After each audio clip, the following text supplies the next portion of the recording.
This is Kyle. Welcome back to my channel, Ace in the Desert. Today, I thought I would do a little bit of an aside from my first two bridge learning videos. Um, Funny thing happened. I started filming this video, and the video kind of crashed off halfway through the first hand. So bear with me here. We'll kind of get back into it. So essentially, in the first two videos of my lessons, in video one, we talked about mechanics of card play, what a trick is, which cards are high, which cards are low, why you might not cash your aces as early as you can, and all of your high cards. Trying to get into a little bit of the strategy. And then in the second video, we talked about a little bit about bidding, just to get a little taste of it. Bidding determines the stakes of the hand, what trump is, and scoring, which we plan to get into a little bit more into a later video. And then we also plan on we also talked a little bit showing what a basic defense looks like what's it like to be a defender versus the other main role in bridge, which is being declarer. So today I thought I would kind of walk through four hands of bridge kind of in their unsheltered capacity and get a little bit more into it. So one thing I'm going to note about this video is I'm going to make no attempt to explain how bidding works in this video. I will make my bids. I'll try to explain a little bit why I'm making my bids, but I want this video to be focused on card play, which is kind of where the unfeathered, main bulk of the stakes of a hand lie. I mean, there's certainly a lot in bidding too, don't get me wrong, but we just haven't gotten there yet. I hope to have a later video where we kind of like a progress update video where we do another few sets of boards and we do it unfeathered but with bidding. So essentially what we're going to do today is we're going to play four hands with minimal discussion of bidding, but I'm going to talk a little bit more about my strategy card play, like as I'm playing through a whole hand in advanced mode. And we're going to play through four hands, and we're just going to see how we do. And you can kind of get a preview of what complex and advanced card play looks like. So West is open to club, East has bid at no trump. Don't worry too much about the bidding for now. I'll kind of explain the whole deal. So West showed an opening hand. We actually haven't talked about what an opening hand looks like. So I'm going to teach you a little trick in this video. And that is the basic high card point system, which is 4 points for an ace, 3 for a king, 2 for a queen, and 1 for a jack. And this is just a simple way to know, is my hand good or is it trash? And it's basically putting weight on high cards like aces and kings that take tricks and little or no weight on the lower ranking cards.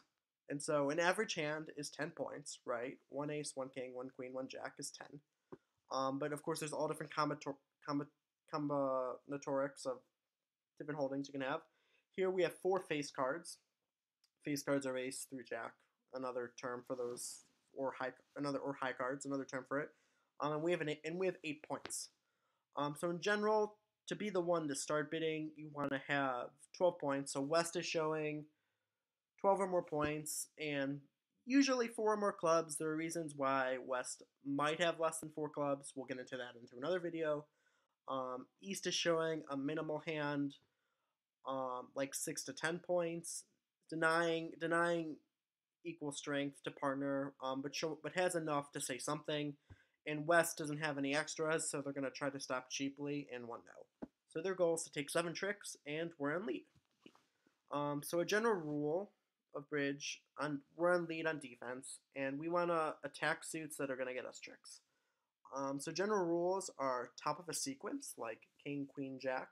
You can lead your high card to show top. You can lead low or fourth best from an honor.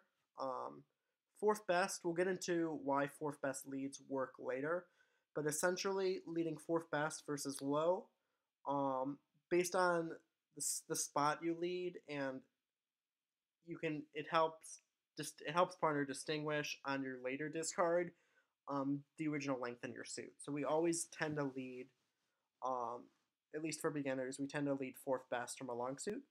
Another type of common lead, which is the third most common lead maybe, is top of shortness. But this is only done in a suit contract because when you lead shortness, you're often trying to get what's known as a ruff or to trump a trick.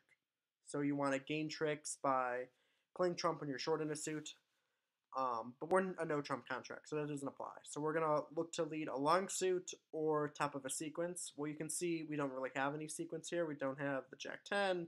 We don't have the Queen Jack. We have King Jack 9 8. Um, Sometimes you could lead an interior sequence, but I'll tell you right now, and you're not expecting to know this, the 9 really isn't a standard interior sequence lead. You'd want, usually it's like the 10 9, for example. From like, if I had King 10 9 fifth, that means I have 5 cards in the suit. I might lead the 10 from that. So we're going to lead 4th best, which is the 8, and we're going to hope to establish tricks for us. So we play the 8. Partner can't beat it. We see the queen played. That means the ace is still out. We see the 9 on the board, so we have one more diamond to eliminate to set up maybe 3 diamonds for us. The opponents lead up to 3. I'm going to play low. They win the ace. Partner plays the 6. We haven't talked about carding much at this point. In carding, this may seem a little odd, but the order in which partner plays cards when they can't win a trick can be used to give information. So on that last trick, partner played the 6 of hearts, and you can see what hearts are missing. So we're missing hearts like the 4, the 5, the 10. So the 6 may potentially be partner's lowest heart, and that may be information to us. Here, in this case, there's basically 3 different primary signals that you may see. One is attitude, so the rank of the card they play may say if they like or dislike the suit. Here, they're leading into a suit that's clearly strong for the opponents, so it's not going to be attitude. The second primary signal is count. So count is discarding either a high card or a low card first if you're going to play a sequence of cards like 6 then the 4 or 6 then the 10. Which direction you play, low high or high low, will tend to indicate how many cards you had in the suit. And usually we go by an even number of cards or an odd number of cards. So the robots usually play standard count, so partner might be suggesting an even number of hearts. So we might guess 3 or 5. And looking at the dummy, maybe it's 5, for example, because East might have shown 4 hearts in the auction, and we started with 2, so maybe partner is 5. So we can start to picture holdings between the unknown hands from this. So maybe West has 4 hearts, partner has 5, we have 2. Okay, so maybe East had 2 hearts. So you can start to make inferences like this. Start to put together the puzzle pieces. And then the third signal is suit preference. So suit preference is kind of, if you lead back a high card, you might want a higher suit. You lead back a lower card, you might want a lower suit. There are some people that play this as a primary signal, but not a ton of people. So we can start to, this information that will kind of show as it comes up in various examples. But don't worry about it. I'd say we'll talk about when attitude and when suit preference might apply, or attitude and count may apply. So they led a second diamond for us, and partner now showed up with 1 diamond. Left-hand opponent with 2. So that means East also had 5 diamonds. We're going to win this cheaply. And we happen to know the only high diamond out is the queen, because the 10's in dummy. And, oh sorry, the queen was played earlier, is the ace. So we're going to force out the ace, promoting the Jack 9. And we're going to play a second heart. Okay, partner played 6-8, so I'm expecting him to have 5. So we can start to count out East's hand. Okay, so East has a third heart. So now we can start to get a little more information. Partner must have only started with 4 hearts and just played a low one anyway. Because East actually, my anticipation is East did not start with 4 hearts. And that's an inference from the bidding. Didn't really talk about why that's the case, but you'll start to see with more examples. So we're going to play the diamond and the diamond, and I think East is going to win the last club. Or actually, never mind. Our club is good because the jack and the king. And so we set their contract down 1 for a score of plus 50. So again, this may be confusing. I'm just trying to bring up elements that, if you put together all the pieces, you can start to make these guesses, and you can see how limitations on bridge are kind of endless. If every card discard can mean something, it's a puzzle with layers and layers and layers of pieces, and that's kind of the fun.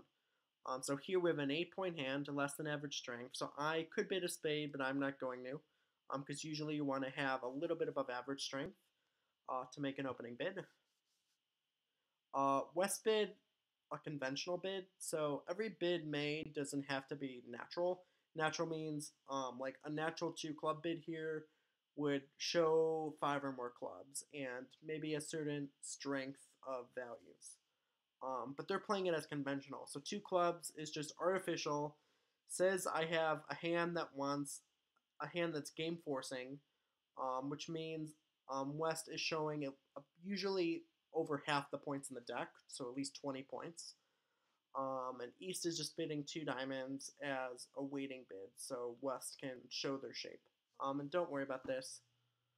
So West is showing a strong balanced hand with 22 to 24 high card points, so over half the deck, and East is showing enough to bid 3-0, which is a scoring bonus. 3-0 is one of the game bonuses. The bonuses are in 3-0, 4 major, and 5 of a minor. 4 major is hearts and spades, 5 of a minor is clubs and diamonds. So we're defending 3-0. Partner led a heart. You'll notice the 9 looks kind of high, so maybe partner... So we talked about 4th best leads. This is actually another lead I neglected to mention. This is probably 2nd best from a long suit. So maybe partner has queen 9 4th and actually it tends to suggest not liking the suit. So maybe it's 5 or 4 hearts to the 9. The 9 is the highest card partner has. So they have length in the suit, but they don't have an honor. And so in a hand where they're not getting a trump ruff, they just want to attack their long suit, but they want to tell us right away if they have a high card or not. So leading 4th best tends to imply an honor versus no trump is probably the convention the robots prefer here. There's different agreements. You can have different partners. I'm playing with a robotic partner, so he has a set list of agreements, so we're forced to go along with them. So they play the 9. We'll just play low because we have the touching 10. And partner wins the ace. See, so partner has 9-7. And I would bet they have 1 or 2 more. So going along with the conventions on the robots and what they play standard count, which is high-low is even, low-high is odd. So we're going to play the 5-6 of diamonds first to help tell partner we have an even number of diamonds. The robots actually don't have much memory of the cards played, so I'm not even sure if playing the 6 of diamonds is relevant, but it's what I would do for a human partner, so I'm practicing. And we probably should have been paying attention to partner's echo. I think partner played low-high, so they probably have an odd number of cards, and this is the 3rd diamond, so I can anticipate the board with 4, maybe West started with 5 diamonds, and partner with 3. So we make these inferences.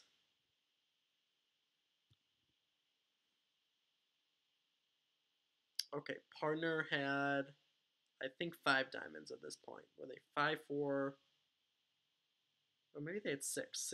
6-4, 2-1. No, I had 2. Dummy had 4. West is out in 3 rounds. So 4-4-3-2. So partner had led 2nd best. No, sorry, partner didn't lead diamonds. But partner had 4 diamonds, and we think 4 hearts. So we're gonna pay attention to the black suits.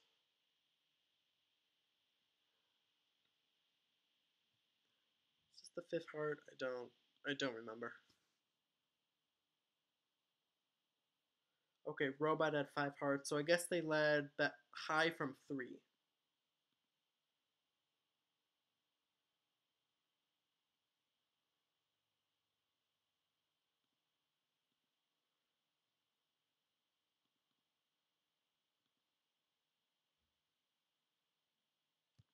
And they took 12 tricks. Yeah, they love the 9 from 9/3. So these are inferences you try to take.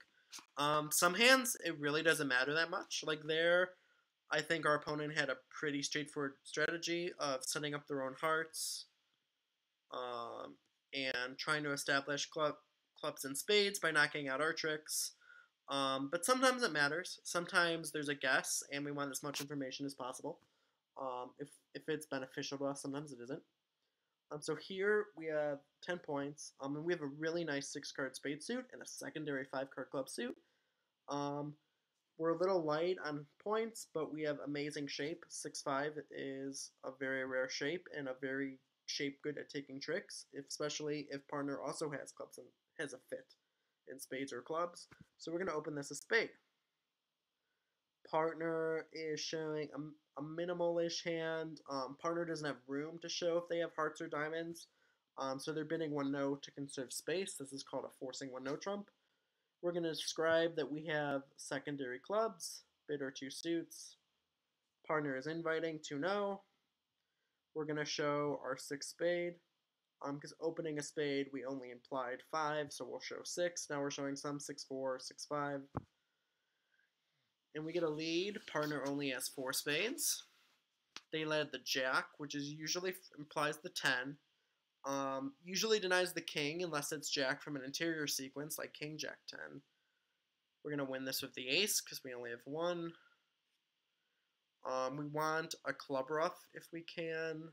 So this is actually an interesting hand. I'm going to take a sec to consider my strategy. So I'm going to have trouble pulling trump because we have a lot of low trump. So this is a hand where we're going to gain tricks by taking ruffs in the long trump hand. We're going to hope clubs are 3-3 with the king on side. Club the queen. Club ace. We're going to hope this trump holds. It does. We're going to trump a heart.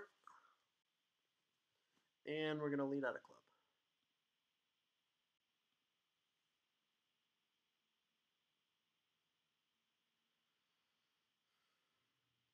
We're going to trump a spade.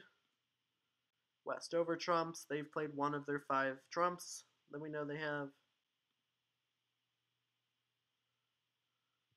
We're going to play a club. And now we have to guess who has the king of trump and who has the queen. So neither bid. Does anyone have a chance to open before us? This is where counting out the whole hand would have been good. So we've seen East appear with 4 diamonds. Right, and 3 clubs is 7. And we want to recall how many hearts have been played. Well, we had ace-4 across 1 small, so maybe they each had 4 hearts, is a reasonable guess. So that leaves 3 trump in the East hand. East, we know, has the king of diamonds. Okay, East started with the king of diamonds. We don't know what trump they had.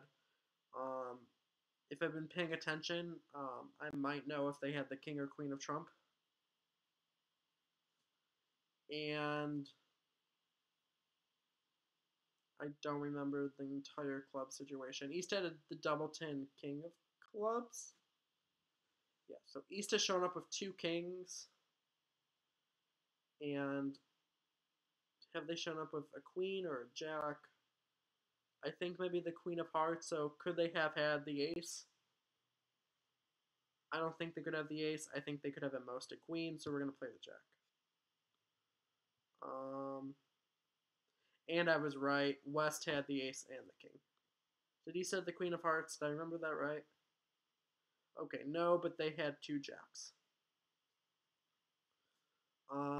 So these are things you try to count. If I had counted out the whole hand, you can start to figure these out. At this point, I guess I had seen no more than 6 points, maybe 7. I think I had seen 7 or 8 points in the East hand, which is more than I've seen in the West hand. I had seen about 6 points. So tried to do the best we could. We didn't. We went down 1. That's okay. That happens. So we're on a new hand. So East opened a diamond and partner has passed. We have 8 points. We're gonna overcall a heart. Um, you know, overcalling, you don't need as many points as opening. We have 8, but we have a really nice heart suit. Um, we bid a heart. We're gonna reluctantly pass, even though we have a nice suit. Partner plays the ace. Normally we play attitude here. The robots play low discourages, high encourages. And there's a really fun encourage here. We can throw the king, and you wouldn't throw the king without touching honors like the queen jack. So now partner has some idea that I probably have king queen jack of hearts. Um, they play a trump. We're gonna play trump below. Fun note: in trump, you normally don't give signals like count, because there's no reason to really help the opponents. You could give um, trump count. Some people do give trump count in special situations, but they might play it a little differently. Some people give other signals that maybe we'll discuss at some point in the future. Okay, so it went heart, heart. We're going to play a third heart because partner wants to try roughing.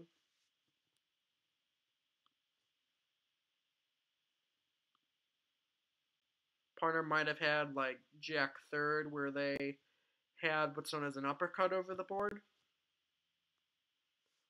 That's why I played a third heart. Don't worry about uppercuts. I'm saying don't worry a lot, but bridge is really meant to be fun. Like, don't worry. They played a diamond to us.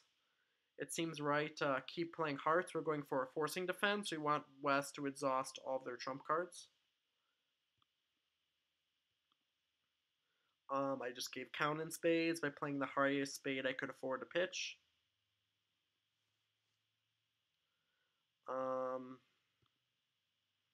And it looks like I may have misguessed. I might have needed to not make a forcing defense, but lead out spades to get partners ace if they have the ace. Maybe partner had the ace over other stuff, so we had the ace.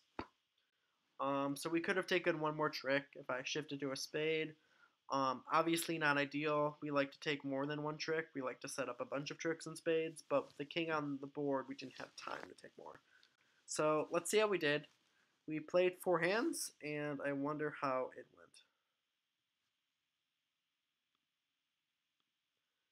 Bridge base has been glitchy today. I'm worried it may not give a... Yeah, it's losing the tournament. Okay, so we won the tournament. Good job. So we pushed the first 2 boards, which means the opponents had the same results as us.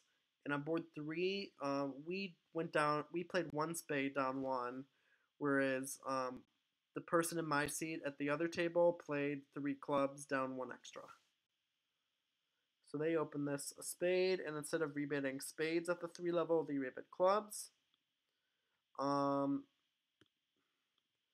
And it looks like the way they played it, they lost a heart, a spade,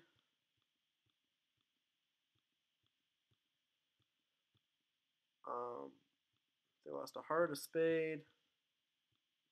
Looks like they're going to lose some more stuff, such as another club. And I guess they're starting to lose hearts because trump are gone. So they're losing all these red tricks because they lost control of trump trying to pull things. And then they lost the spade. So they took only 7 tricks. And then in the last hand, we sold out to 3 clubs. But at the other table, our teammates actually made it to 3-0 trump. So what happened was East opened a diamond, and the person in my hand bid 2 hearts instead of 1 heart.